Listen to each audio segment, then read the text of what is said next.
Our first participant comes from New York, Yusuf Abdul-Qadir. He will be talking to you about the concept and idea of mentorship. How do you use mentorship as a tool to empower young people, to empower the less advantaged, to empower those who don't have the same chances that each one of us do? And Yusuf has done community organizing and mentoring in his community for years. And in Syracuse, he has been an integral part of making the American Muslim community part of the broader community. And Yusuf's title for his talk will be Raising Muslim Voices in the Public Square. Yusuf Abdul-Qadir.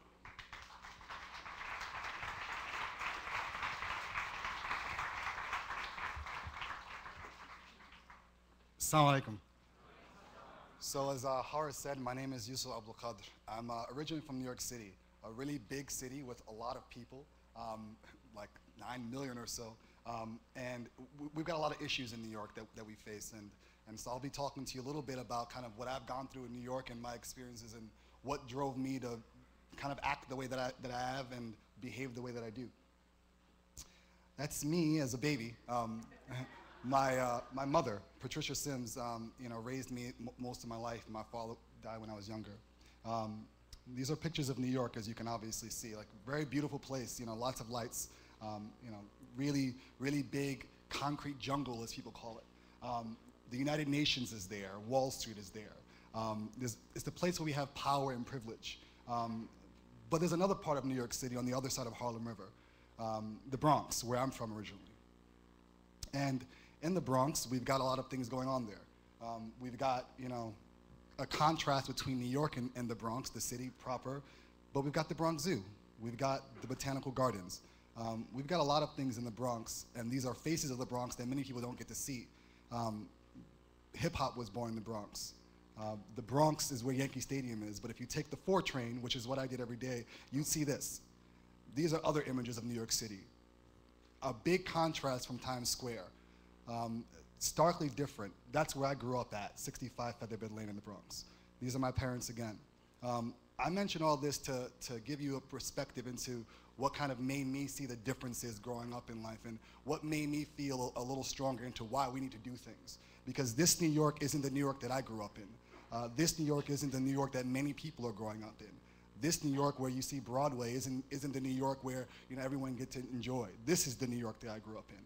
That's the New York that I grew up in. The New York that I grew up in was a place of poverty.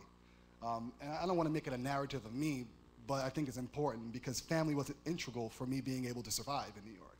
Family was all that I had. Yes, my mother's not good at taking pictures, so she chopped some of my head off. But I was fortunate. I was given a lot of opportunities. I went to high school in Rockland County, and I became a thespian, an actor, an activist, and then I was fortunate because Syracuse University gave me a chance to attend their university there, where we focused a lot of things on building community. I started off in Syracuse as a community service person. I got a job at the Spanish Action League. I'm fluent in English and in Spanish. And so for me, it was really able to help bridge a gap between 2 communities. I worked a lot with the Islamic Society of Central New York because for me, I thought that it was important that us Muslims get engaged from the onset. And so as a freshman, I did that. This narrative is important because I want to give you an understanding of why or what we can do as Muslims and what we can do collectively as a community. We raised about $6,000 at our 5th annual Fastathon for hungry people at the rescue mission in Syracuse. We've organized a lot of folk to get together and focus on the things that make us stronger as opposed to the things that make us different. And so every year we have a thing where we come together and we go with the local Somali community. And we call it Somali hopping. We hop from house to house to house and we eat a bunch of good sweets and really good food at the end of Ramadan. It's a way for us to build community amongst each other and for us to bridge the gap between the student community and the non-student community. But in that work, I really saw firsthand how people in Syracuse, they're living and the lives that they're facing. And it made me, when I went to Spain to study how Muslims lived in Spain historically, or Paris, when I went to see how Muslims lived in Paris, or when I went in Turkey with my friend digging up his nose. I began to see a little bit more about culture and about people and how people understood their reality in different places. And so we decided to embark on something different. We decided to change the direction of the MSA. We didn't just have Siraj Wahaj, who was a good Muslim scholar in America. We decided to bring Common. You know, he's a hip hop artist, he's a rapper. Most people connect to him, and we felt that it was a great opportunity to open up to a new group of people. We brought Daisy Khan, and I call the Ground Zero Mosque non-controversy because it's not an actual controversy. You know, it's something that we've fomented and created. But that gave us an opportunity to have a conversation about what it is, our place in society. And as students, where do we feel our stake is? Where do we feel we can be able to effectively engage and change people's perspectives of Muslims and change Muslims' perspectives of the other? I mean, because quite frankly, in Islam, we're often told that, you know, I made you, mankind, differing languages and differing people so that you know one another, not that you cause mischief amongst each other. That was something that to me was a little more important than just a really good passage that I heard from a lot of folk, or a good Friday sermon that I heard on, you know, countless Fridays, either in New York or in Syracuse. It was something that we needed to live. You know, if we're to talk about getting to know one another, our differences are what makes us able to cross that line. And so we did that. We crossed a lot of lines. We went to DC, kind of funked out a little, jazzed a little bit. We worked with our youth in our community so that they understood it.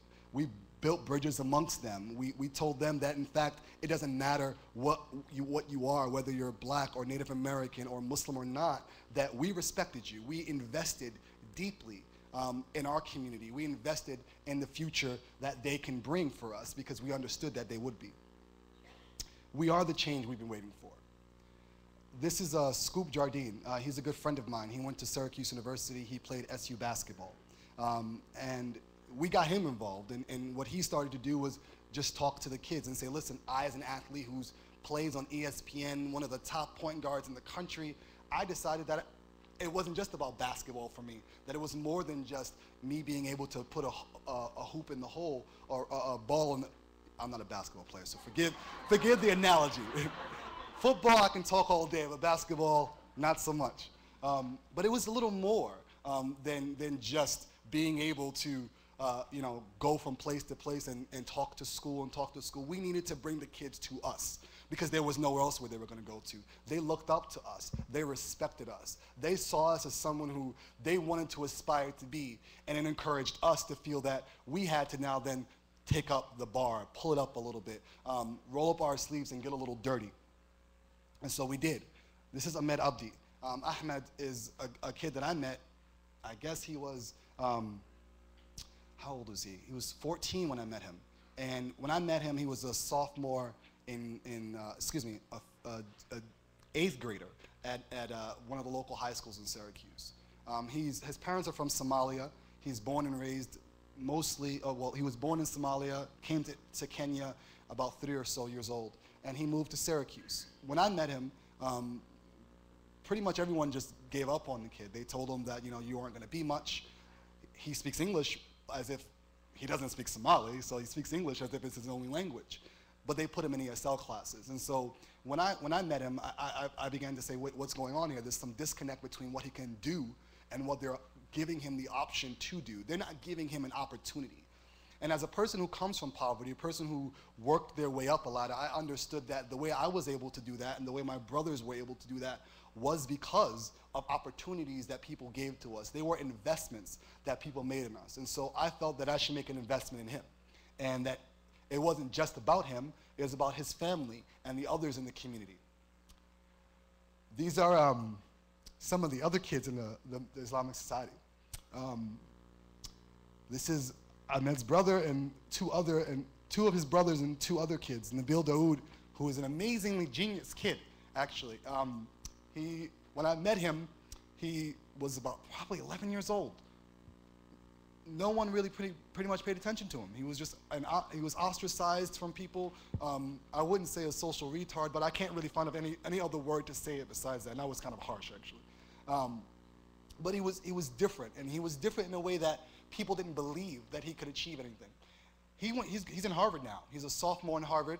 Ahmed, by the way, is in Syracuse University, and he's getting scholarships after scholarships every year. This fall will be his 3rd year in Syracuse.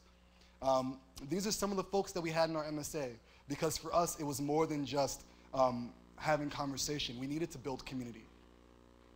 These are the folks who, you know, the Khaters are an integral family in Syracuse. They're who I aspire to be, actually. There are many people who aspire to be a lot of things, and for me, I aspire to be Muhammad and Megda Khater. The two of them are really successful people, really intelligent people, but they give back to community. Muhammad's not a doctor, but he opened a healthcare clinic. And right now, that healthcare clinic serves a lot of people, and they go there for free. It costs him money. It costs him energy. There's no one more devoted than he and his wife. The two of them collectively as a unit are amazing folk.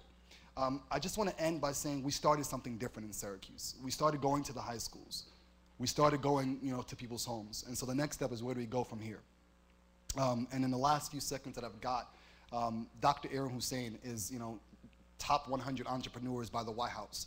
She lives in Syracuse now. She's a chiropractor. And rather than just focusing on her chiropractic work, she's focusing on aligning people to heal them in different ways. And we're revolutionizing the roles that we understand our place to be. We're not just doctors. We're not just aspiring politicians. We're not just engineers. We're engaged people who can make a difference in the world. And we are going to make a difference in the world if we collectively work and if we strive hard. Lastly, there are 2 verses. I'm a Muslim, so I've got to kind of, you know, throw a little, I suppose, as the black church would say, I got to preach a little bit. These last 2 verses pretty much make us think a little bit. What else is, in essence, is talking about the spans of time. Mankind is at loss, except, and it lists 4 categories: those who believe, or those who attain the faith, those who do good works, those who enjoin truth and affirm truth, and who enjoin in one another good and push away from each other what's harmful. This last verse I want to leave you with is something I try to think of often. When I was 6, my father died, and that made a strong psychological impact on my life. It may be that you dislike a thing, but it may be good for you. And it may be that you love a thing, but it may be bad for you, and God knows best. What I've gotten from that is that I thought that a lot of things would be different when I was younger, you know, that things would be negative. And those negative things, that poverty that I went through, my brother being killed, my father, you know, dying when I was younger, it made me appreciate life in a completely different way. It made me value people in a different way. And the humanity of people became something that I felt that I needed to affirm day in and day out with every part of my body, every inch of my bones. And I'm fortunate enough to have a community like MPAC and a family like MPAC to support that. Thank you. I appreciate the time, and have a good evening.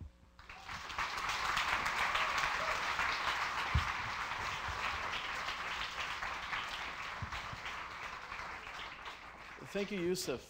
Thank you so much for those inspiring words and talking about the idea of mentorship.